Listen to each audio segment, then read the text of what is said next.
India has missed its growth targets. India's growth is actually slowing, and a number of factors are responsible for it. First, let's put out the figures. Indian economy is set to reach $3.8 trillion by financial year 2025. This translates to 324 lakh crore rupees by March 2025, as the nominal GDP is expected to reach this number, 324 lakh crore by March 2025. But what we are saying here is the concern is growth is slowing and it is falling short of the ambitious targets that India had set for itself. So let's then talk about the factors. First of all, let's be very clear that this $3.8 trillion mark by end of March is at an exchange rate of 85 rupees to a dollar. So that is the benchmark that we must make absolutely clear. Now, one of the things that has again become very clear now as we look back in hindsight is that if the rupee had not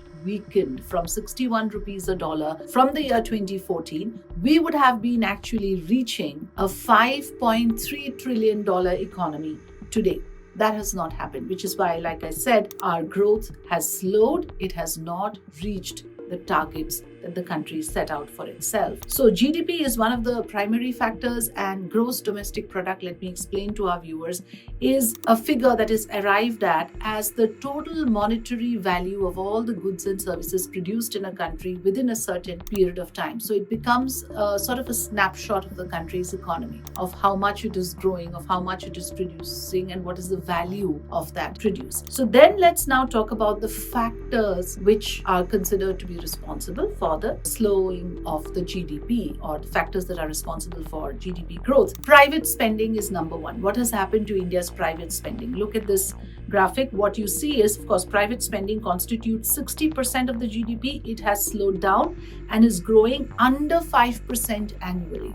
That is factor number one. Factor number two, government spending. That constitutes almost 10% of the GDP, failing to step up despite weak private demand. That is what can be said about the government spending. It has not been able to reach the momentum, or at least pick up momentum to the extent that is required. And the government spending constitutes 10%. Investments are also slowing and are growing under 5% annually. Investments constitute 30% of the GDP.